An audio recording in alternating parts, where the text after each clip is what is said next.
You're listening to Head Voice, bringing you inside the minds of the best in contemporary a cappella. I'm Evan. And I'm Kayla, and this week we had Barbara DeVeaux Griffith on the show. She's in Oakland School of the Arts Vocal Rush. She's done ICHSA, she's done NAC. Vocal Rush was the 2017 winners of ICHSA. She both sings and does vocal work for Vocal Rush. In the episode, we talked about how Vocal Rush works, their motivation behind their music, her director, Lisa Forkish, and her process behind writing an original song, which is Give Me a Reason, which you are hearing right now as intro and the outro for this episode off of their album 11, which I highly encourage you to check out. As always, our show notes can be found if you hit show more on SoundCloud or click the album art if you're listening on the podcast app.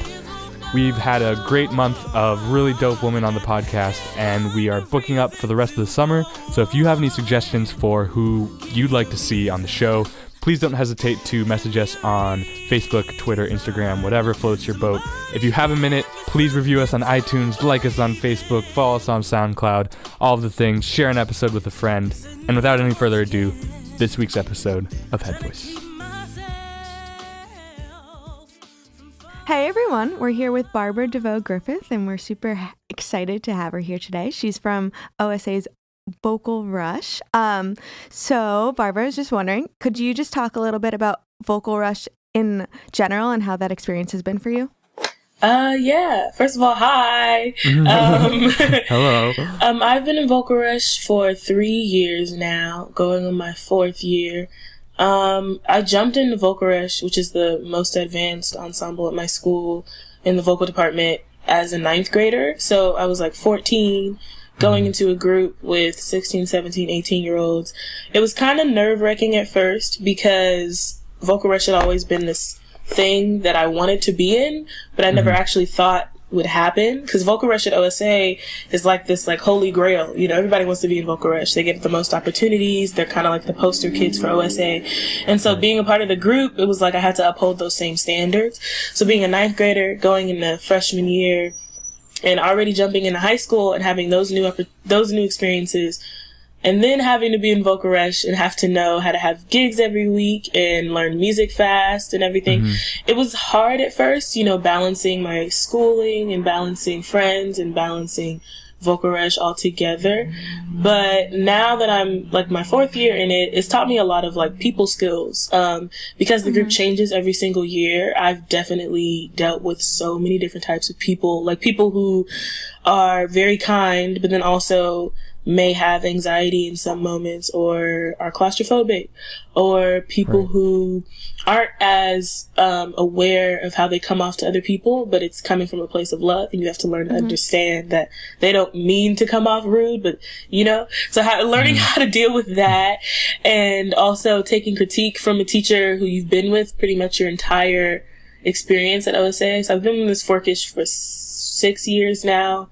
One of the years was with Miss Menzies, but still she's been a heavily influencer in my life at OSA.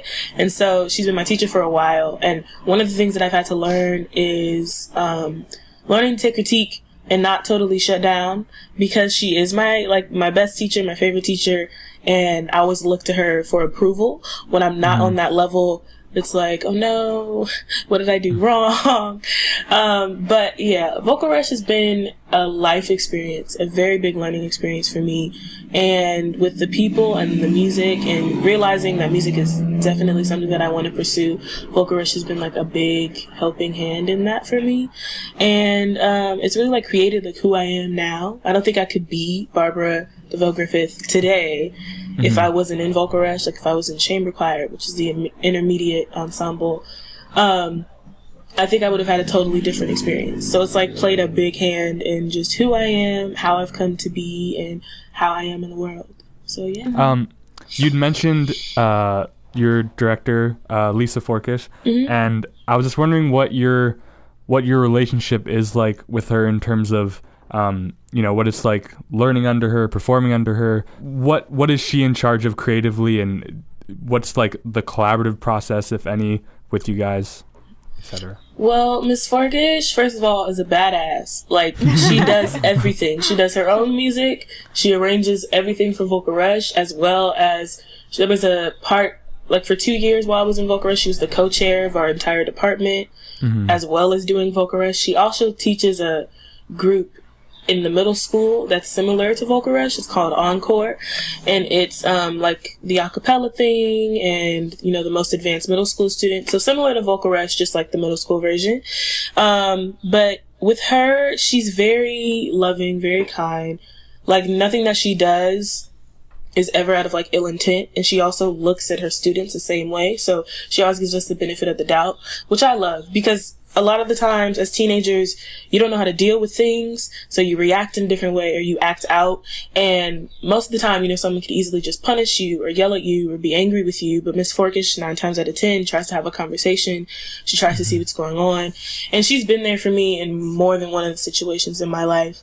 But with Vocal Rush and working with her and singing, or working under her and singing under her and everything, she arranges all the music for us. Occasionally there will be an arrangement that's done by another person in the a cappella community, but 9 times out of 10 she arranges the songs, she chooses the songs, she does all the auditioning for the group.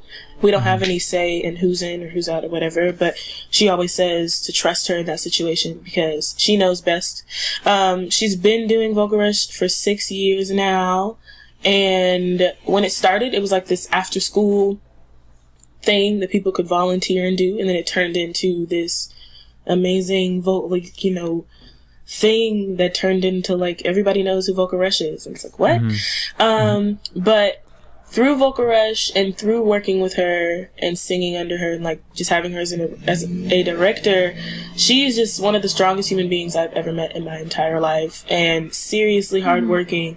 She's able to somehow like record her own EP, have her own show, and like be doing shows in Oregon, and arrange and like somehow direct 12 different kids. Like, that's insane to me because we're all hormonal and we're all crazy and we all have issues, and somehow she's able to do that. So this year she became a part-time teacher at OSA and started focusing a lot on her own personal artistry, which is like inspiring because at OSA we have a lot of teachers that are still in the field doing that art, and so having somebody who is doing what you want to do and is able to come back and like tell you how the experience was and like be real with you about the world, you know, allows you to really decide, like, do I want to do this? Do I not want to do it?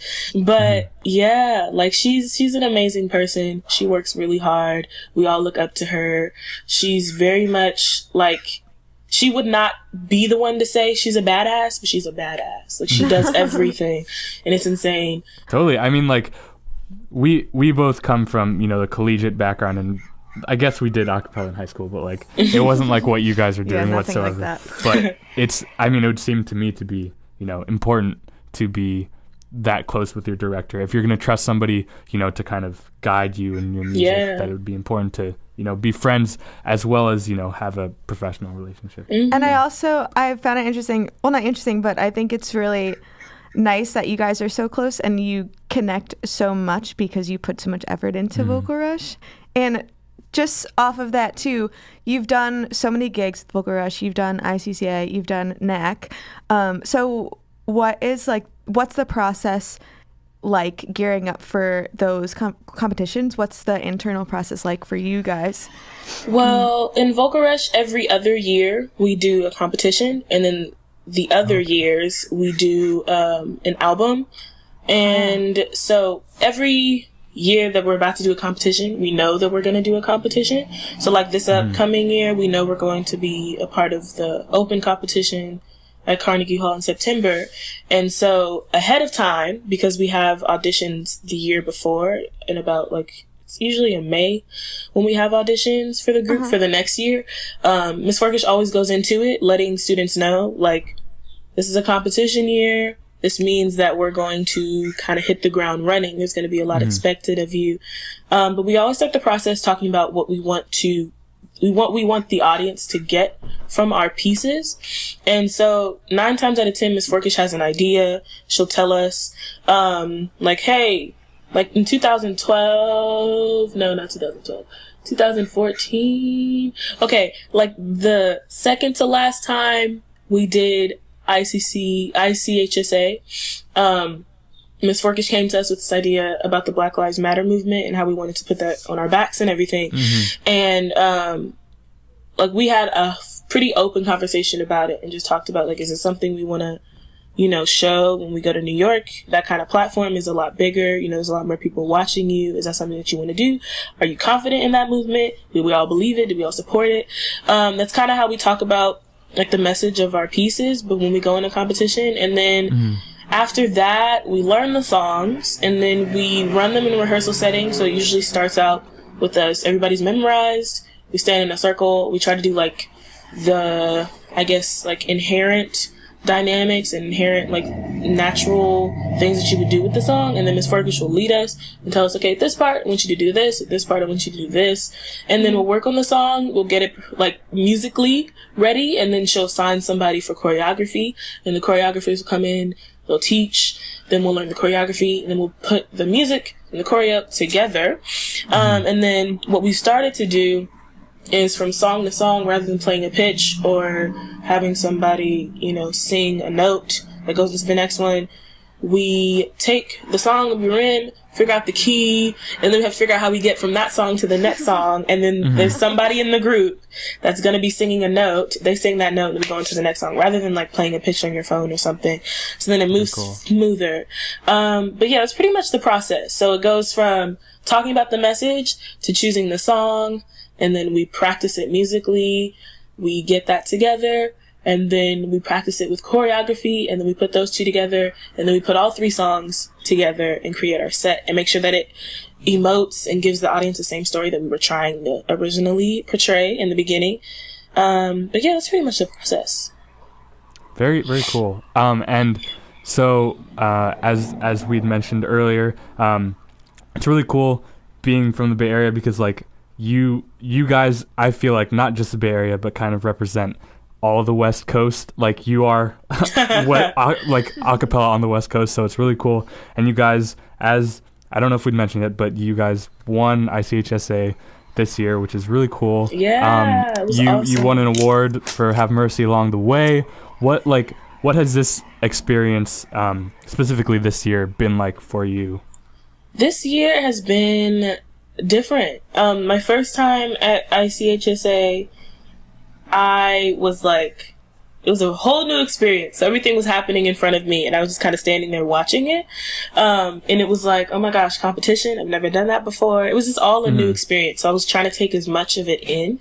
And this time, kind of being like a veteran of the competition and have done it before with new members that haven't done it, it was like trying to reassure them, like, either way, it's not about winning, but it's more about getting the message across.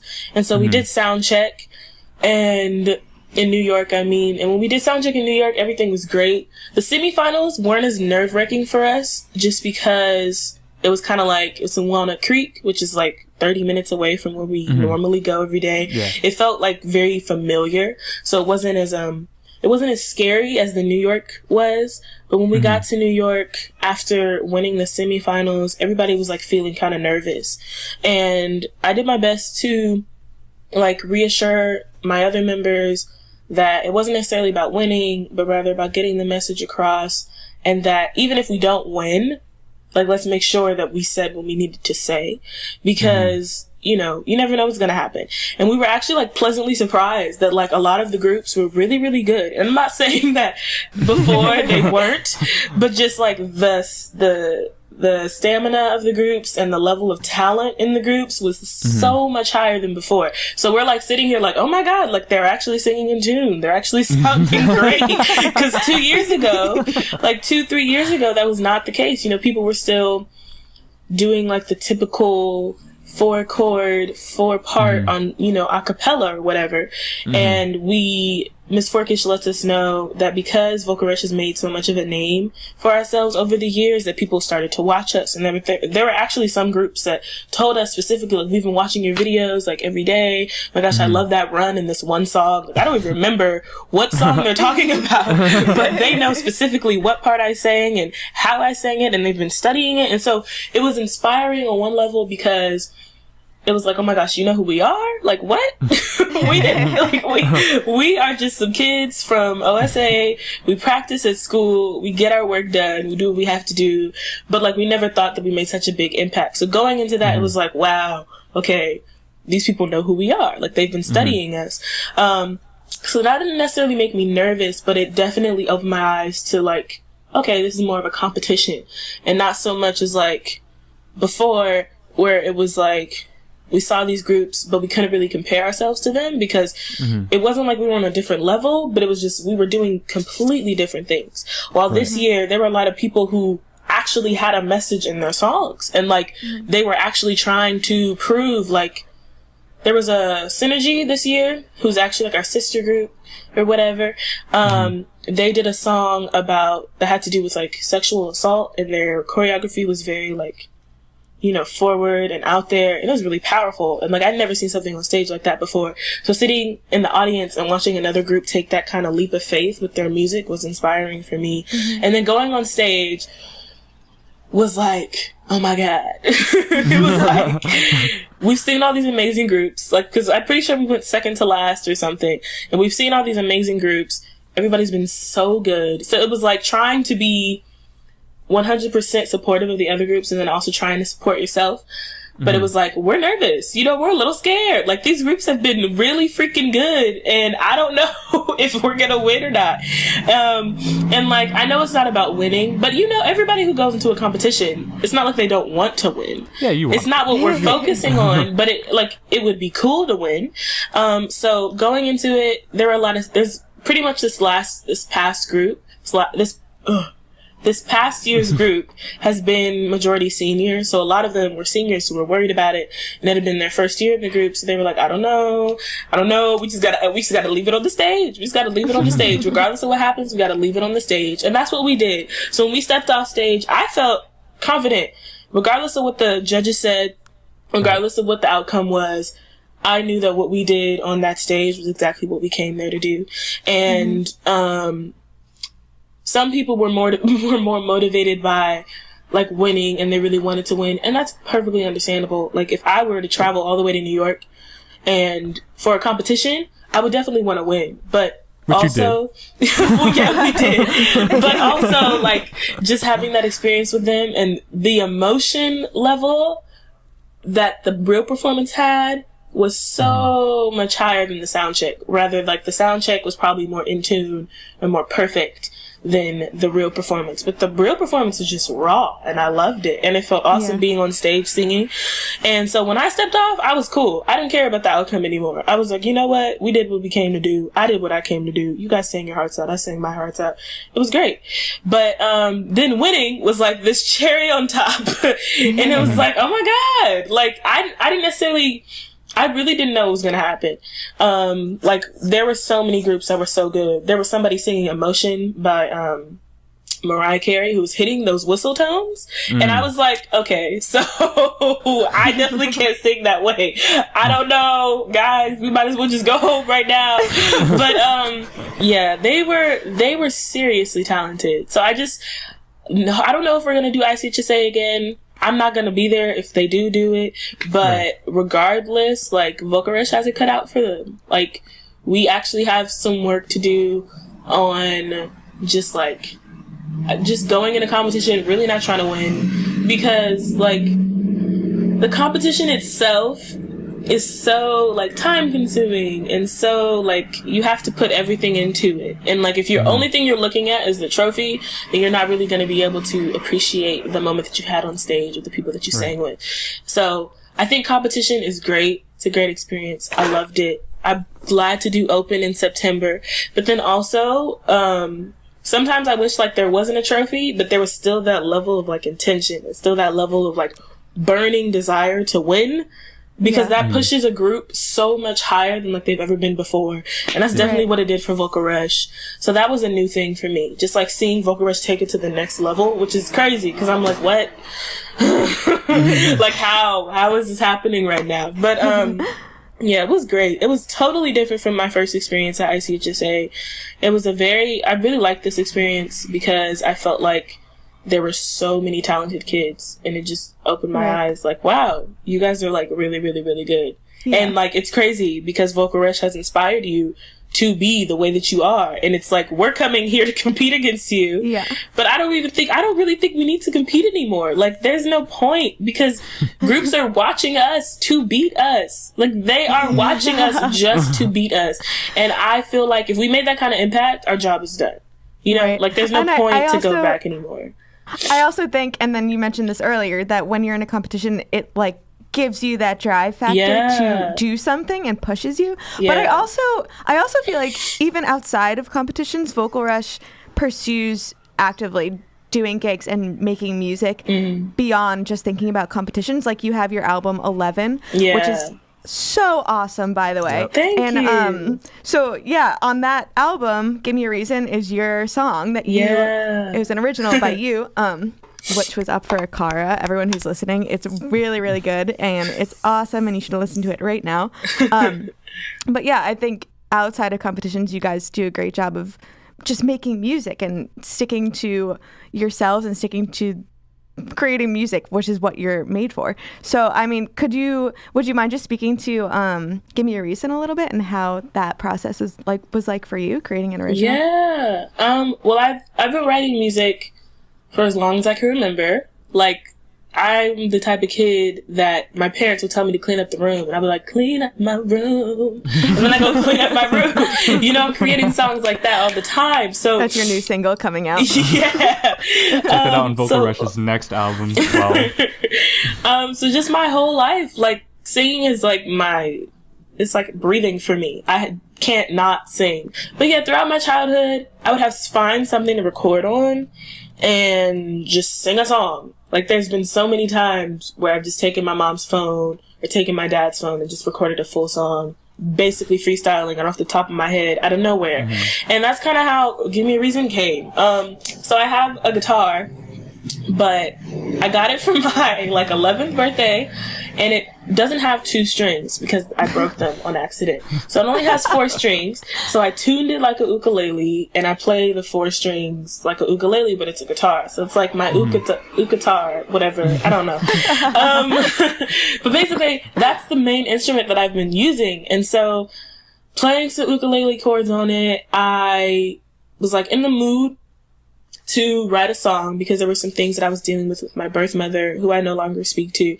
And she was like, basically, it was just like a lot of like demeaning and hurtful things coming at me from her. And because she's my mother, and because she has that, you know, like your parents, you want their approval, you want them to love you, you want them to care for you. But I wasn't getting that from her. So it felt like I was alone. It felt like there was nowhere I could turn to. And of course, as normal for me, I turned to music as my therapy. And when I wrote the song, it was like this throw up of everything that had been going on with me for like the past year or so. And so I wrote the song Give Me a Reason on my guitar. It was completely acoustic, a lot slower than the version that's on the album. But then Miss Forkish gave us this idea. She was like, I want to do an all originals album because there's so many people in this group who write, and I want to showcase your music, and we don't always have to do covers and blah, blah, blah. And I was like, okay, cool. And so you had to submit a song, and then she would decide if she would choose it or not. She pretty much chose everybody's song. There's nobody who like did a bad song, so everybody was pretty good. And so I submitted my song to her, and she chose it, which is a huge surprise for me because I write my music for me, you know, like when I write my music, it's usually to help me get through something or to voice something that I can't seem to find the words, or just to figure out how to, you know, express when I can't. And so Give Me a Reason was like my diary entry, or was like my cry for help. And so having Miss Farkas choose it and be like, I want to sing it, I want to arrange it, it was like, wow, you want to do that? Okay. And then from there, it turned into like this like funky, jazzy, rhythmic thing that I like eventually fell in love with. At first, I was like, that's so different than what my song was. And then I got to like kind of work with Miss Forkish on the arrangement. So she was like, okay, well, what do you want it to sound like? How do you like this? How do you like this? I was like, that sounds great. So then it was actually, I guess, pretty hard for people to learn because it took a while for that song to come together. I wanted it to be just as raw, just as personable, just as like beautiful as it was when I was singing it alone as it was when I was singing it with Vocal Rush. And at first that wasn't like the first experience, so I was a little bit worried. But then when it came out on the album, and when it finally came together for the live performances, it was like, how do I explain it? Not like getting like a medal for it, but like it was like, I guess like getting over the hump of the healing. Like by the end of everything, I felt way better. I felt like my words were being heard. I felt like the song had been performed and sung the way that it needed to be. And I felt like my work with it was done. And so I was really happy with how it came out. And it was a really big learning process for me because I've never given my song to anybody or had anybody else sing it. And so having voices sing it and have it being arranged and changed a little bit and sped up, it was like, whoa, this is so different, but also a huge learning experience for me as an artist. And I loved it in the end. And I'm very proud of how it came out. I really enjoy the song now. I agree. Everyone needs to go listen to it right now. And I commend you so much for doing that and submitting that song, because it's such a beautiful song, and it takes a lot of guts, I think, and it's a very vulnerable thing to share your song in that way. So props to you for doing that, and the turnout was really, really awesome. So go listen. And then it's a banger on top of that, which is like just another cherry on top. Because like I remember when I first like listened to that album, it was like that song specifically stood out to me in terms of like the musicianship and like lyrics, like the lyrics and like, I don't know, just like the emotionality and everything like coming together in that way. I was like, there's no freaking way these kids are in high school. It's just insane. It's insane. So anyway. Thank you so much. Really, really cool. Oh my gosh. That means so much to me. That's crazy. Wow. I've like had this realization in the past couple days that I'm a songwriter. I didn't know that until like yesterday. So just hearing you say that means a lot to me. Thank you. Yeah, of course. Well, that's super awesome, and thank you for sharing, that music with us and sharing how that came to be. We're reaching the end of our episode today, and so I know. And what we usually like to ask is, for you, what you're seeing in terms of the greater a cappella scene that you are excited by and are looking forward to. And then secondly, what is next in the world for Barbara DeVeaux Griffith? What are you going to get up to post high school? One of the things that excites me in the a cappella world that's happening is high schoolers are working their butts off and really turning a cappella into not the stuff you see on Pitch Perfect and not the typical 4-chord progressions with the pop songs, but they're making music. And that is one of the most inspiring things, because Miss Forkish strives to change the face of a cappella and really help young people not do, the shoot, whatever, but sing songs that have meaning and sing songs like an artist the same way you would if you had a guitar and a bass and a drum set behind you. And so that's something that's exciting me, because I see that happening, and I just can't wait to see what happens in like 5 or 6 years from now, to see the big shift in high school and college and all kinds of a cappella, because I think a lot of people look at a cappella and it's like this corny thing, but it's starting to change, and that's something that's really exciting. As for me, I'm soon, at some point, just look out for it, gonna have a single coming out at some point this year. So look out for it, and I'll post it somewhere. You can follow me on Instagram at epiphany_DeVeaux, or you can follow my singing account at bb.sings with 2 S's. And I'm sure it'll be there somewhere, and you can find me anywhere in the Bay. I'll probably be singing somewhere, probably doing something. I love music. That's all that I do nowadays. So yeah, if you're in the Bay, look me up. I'll be somewhere doing something. But right now, I am just enjoying my summer and getting ready for Vocal Rush this next year, getting ready for Open, and just ready for my senior year of high school. After that, I'm not sure where I'll be attending college, but I hope somewhere on the East Coast, and I hope that it will be in New York City. Yay. I'm actually going to be, I plan on pursuing a musical theater in BFA, so that's what I'll be doing in New York, hopefully this time next year or so. So yeah. Awesome. Well, we definitely wish you all the best. You're a freaking rock star, and we know you're gonna crush it. So yeah, check. I'll link all those Instagram and social media accounts in the show notes. I'm gonna play you guys out with "Give Me a Reason," which we've been talking about, and one more big thank you to Barbara for coming on. And thank you for having me. And we hope that you guys join us next week for a new episode of Head Voice.